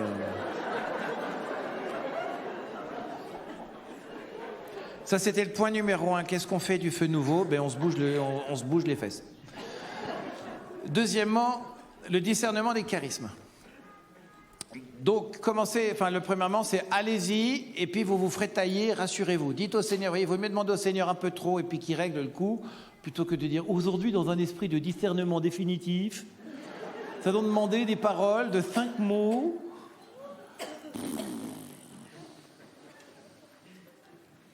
Apprenons aussi une manière nouvelle. Parfois, par exemple, il y a des années, il faut comprendre qu'il y a des saisons dans les charismes. Il y a des années où il y avait vraiment des grandes saisons à travers des cris. Vous avez des gens qui disaient « Oh, yeah, oh !» Et on trouvait ça super cool. Mais cette saison-là, par exemple, elle est passée. Parce que tu te rends compte que ça fait plus flipper les gens qu'autre chose. Et le Seigneur, il a supprimé un certain nombre de manifestations et de trucs parce qu'il s'adapte à son peuple. J'en profite aussi que quand tu pries dans la prière des frères, dans l'oreille de quelqu'un, je veux me barrer, je veux me barrer, je veux me barrer, la personne, elle se dit. Hein. Vous voyez, prier en langue n'empêche pas d'utiliser son cerveau. C'est important. C'est-à-dire que la prière en langue, c'est parce que nos mots sont trop nuls. Vous voyez, de même que j'aime mon chat, j'ai un chat. J'aime la viande, j'aime Jésus, j'aime ma maman. On a un petit problème avec le mot « j'aime ». Eh bien, quand je vais le prier en langue, je t'aime Seigneur, eh bien, ça empêche à mon cerveau de mettre mes mots dans des cases qui sont que des cases. Et donc, et c'est vraiment puissant. Mais soyons pédagogues. Vous voyez, Saint Paul le dit, hein, si je rentre en gros, il le dit, si je rentre dans l'église, dans le groupe de prière du renouveau, et que tout le monde est en train de chanter en langue, ça ne va pas beaucoup m'édifier. En revanche, s'il y a des prophéties, oui. Mais demain, je pense qu'on vous expliquera comment le chant en langue est la porte d'entrée de l'exercice prophétique. C'est une porte d'entrée principale. Mais parfois, on se fait un petit peu plaisir dans le chant en langue et on fait un petit peu flipper tout le monde. Vous voyez, donc il faut bien mesurer le machin. Pour le vivre sereinement, mais comme il faut. Et puis les charismes, donc saisir quels sont les charismes que Dieu veut donner à un moment donné. Il y a eu des moments, je me souviens, même chez les charismatiques eux-mêmes, il y a des moments, moi je priais pour les gens, puis il n'y avait pas d'onction, il n'y avait rien, et puis d'autres, onction, bulldozer, c'est des saisons qui sont faites pour que nous ne regardions pas toujours les choses de la même manière, accepter que ça bouge, que ça change, etc. Mais c'est à nous d'accepter, Seigneur, c'est quoi la saison pour aujourd'hui? Quelles sont les fleurs, les fruits que tu veux donner dans les charismes? Quels sont ceux dont tu as besoin? Il y a un mouvement dans l'Église hyper important sur la guérison. Tout le monde fait des prières de guérison maintenant. Quelques années, on avait un groupe charismatique de guérison. Les gens disaient oui, qu'est-ce que c'est, pourquoi, comment. Et puis quand ils en font, ils font évidemment, ça fait 30 ans qu'on fait ça. Faut être un peu sport aussi. Hein. Le renouveau, c'est compliqué pour lui parce qu'il y a plein de gens qui sont en train de rattraper le renouveau au sens qu'ils rejoignent. Ça ne veut pas dire la fraternité Pentecôte, vous voyez, mais qui rejoignent le mouvement charismatique et respectons leur dignité en leur disant pas « Eh oh, là, ça fait 40 ans qu'on attend, là, nous. Hein. » Et qu'en plus, vous nous avez dit qu'on n'était pas bien. Vous voyez, grandeur d'âme, ça fait du bien de temps en temps. Réjouissons-nous de toutes les grâces charismatiques qu'il y a dans l'Église. Ça, c'est un truc intéressant. Là, c'est un mouvement charismatique important. Mais là, aujourd'hui, prions pour qu'on soit tous dépassés par les mouvements charismatiques dans l'Église. Vous voyez, non, mais c'est vraiment important. C'est-à-dire que le jour où l'un ou l'autre est la mesure de ce que doit être le charisme, mais c'est terrifiant. Vous êtes déjà mort. C'est l'église de je ne sais plus où, dans l'Apocalypse. On dit que tu es vivant, mais tu es mort. Vous voyez, c'est hyper important là-dessus qu'on se réjouisse. On dit, mais attends, mais il y a tel truc, c'est charismatique. Youpi! Il y a tel autre truc qui est charismatique. Youpi! Nombreuses les demeures dans la maison de mon père. Et il y a un truc, c'est pas charismatique du tout. Youpi! Puisque chaque grâce va correspondre à tel... Il y a des gens qui viennent à cette session, qui n'iront pas à une autre session, qui n'iront pas à un autre truc, parce qu'on a besoin... Il y a des lieux où on se sent mieux. Mais on n'est pas meilleur que les autres. Vous voyez, le charismatique qui pense qu'il est meilleur que les autres, souvent c'était ça, c'est « Ah ouais, t'as pas reçu l'onction de l'Esprit Saint, t'as pas reçu, t'es pas tombé, mais t'es pas très ouvert. Hein. » Mais c'est terrifiant, t'es pas très ouvert. Parce que vous avez des gens, ils recevront jamais cette grâce-là, parce que c'est pas celle-là que Dieu veut leur donner. C'est top délire méga groove d'être... Ça, c'est un truc pour les très vieux. De recevoir l'imposition des mains et poum, on tombe dans le repos de l'Esprit Saint. L'Esprit Saint nous visite, libère, libéré, délivré.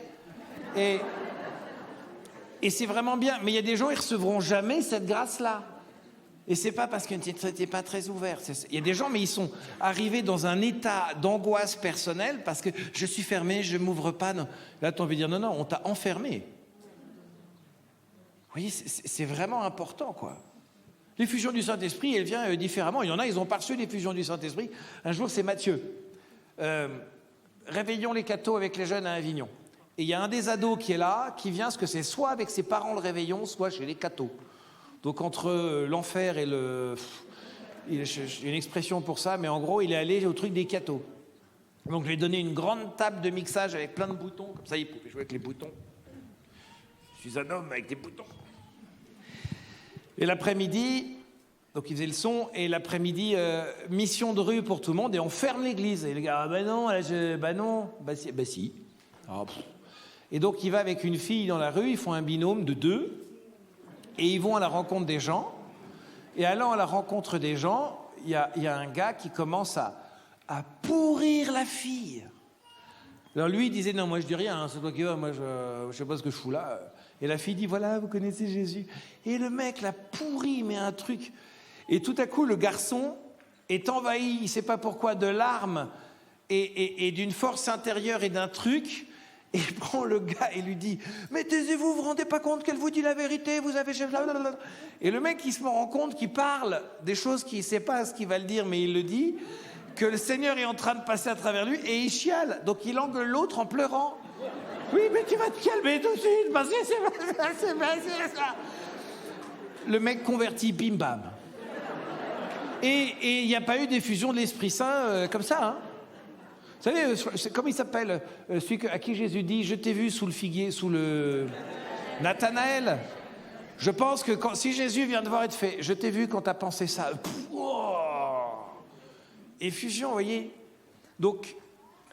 Réjouissons-nous, soyons extrêmement ouverts sur la manière de faire. Et c'est pas parce qu'on faisait comme ça avant que ça se fait plus aujourd'hui qu'on... Non. Moi, je suis sûr qu'il faut demander des charismes nouveaux. Mais vraiment des charismes de ouf. Il faut trouver... Par exemple, vous voyez, je suis sûr qu'il y a... Enfin, je sais pas comment faire, mais il faut qu'on trouve... Il y a des réseaux sociaux, il y a des trucs, faut y aller. Alors oui, Nous, on est peut-être, ça ne va peut-être pas être notre génération qui va aller sur Facebook, mais je ne sais pas quels sont les charismes pour aujourd'hui. J'ai pas d'idée. Je ne sais pas, mais quels sont les charismes pour vous? Il faut les demander au Seigneur, ces nouveaux charismes.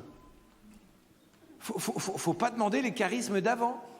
Je vous ai dit, moi, je rêve de recevoir les paillettes là, les anges. Ce serait génial que vous fassiez ça ce soir. Je dis ça, je dis rien, mais on tient les sœurs en otage. On a des otages, il y en a 4 dans la salle. C'est bon.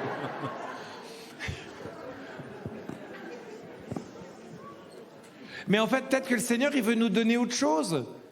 Moi, j'aimerais vraiment être surpris. C'est juste hyper important. Dans le mot renouveau, il y a renouveau. Vous voyez? Parce que s'il y a la tendance renouvieux, nous, on choisit renouveau. Et c'est là où vous serez plus jeune et plus moderne que beaucoup d'autres. Je dois vous dire que j'aime beaucoup tous les rites, latin, grec, syro-malabar. Dans l'église, c'est génial.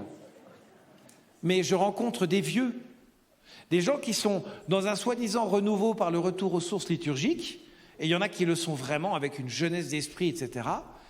Mais manque de peau, il y en a un certain nombre, et je comprends, le pape a réagi très fortement.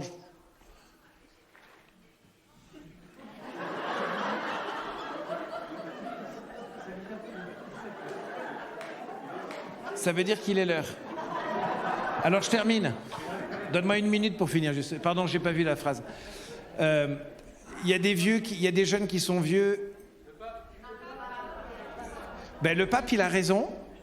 Je l'aurais certainement pas fait comme lui, mais j'ai vu des gens qui ont réagi comme des vieux en disant c'est mal, c'est pas comme ça. Mais moi, je pense que nous, dans le renouveau, quel que soit le nombre d'années, c'est quelque chose qu'on ne devrait plus jamais entendre. Et on pourrait dire, écoute Seigneur, si tu nous demandes d'être un peu plus souple pour recevoir la grâce que toi tu veux donner, d'accord.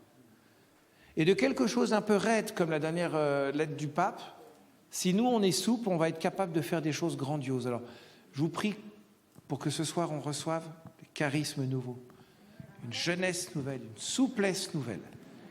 Amen.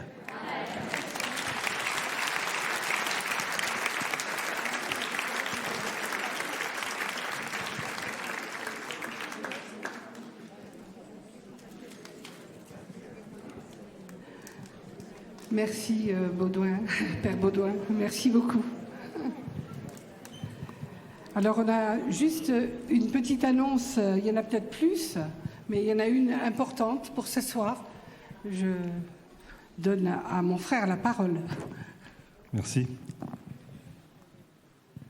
Alors, ce soir, on se retrouvera ici, non pas à 20h30, mais à 20h15. Et c'est pas à partir de 20h15, on commence à 20h15. Ça signifie un petit peu qu'il faudrait s'acheminer vers là avant. Parce qu'on terminera, comme d'habitude, à 21h45. Ça nous laissera un petit peu plus de temps pour recevoir ce qu'on a à recevoir. Amen. Maintenant, vous allez repartir en petits groupes. Alors, avant que vous partiez, j'ai quelques choses à vous rappeler dans le fonctionnement des petits groupes. Vos petits groupes fonctionnent comme un groupe de prière. Vous avez fait connaissance hier. Ce sont donc des groupes de prière, ce sont des groupes de partage, il y a de la matière pour partager. Et ce sont des groupes où on peut aussi prier les uns pour les autres. Et c'est important de prier les uns pour les autres.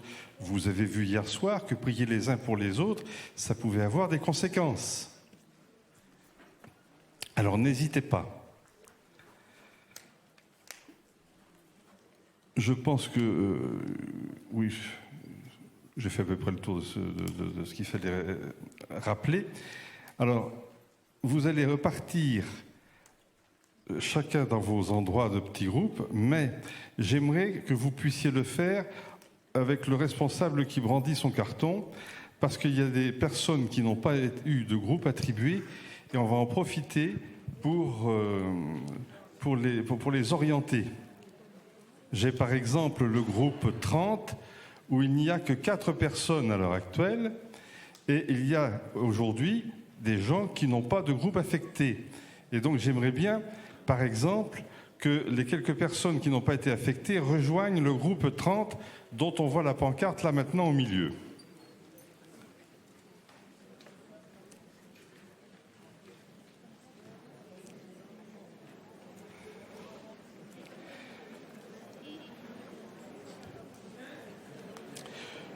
Donc, pour toute la session, vous allez conserver le même endroit que vous avez choisi hier.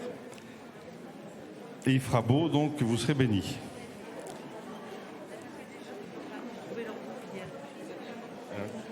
Alors, est-ce que les personnes qui n'ont pas retrouvé leur groupe hier, j'aimerais bien qu'ils viennent ici devant le podium. Voilà, les personnes qui n'ont pas retrouvé leur groupe hier, qu'elles se mettent ici devant le podium. Merci.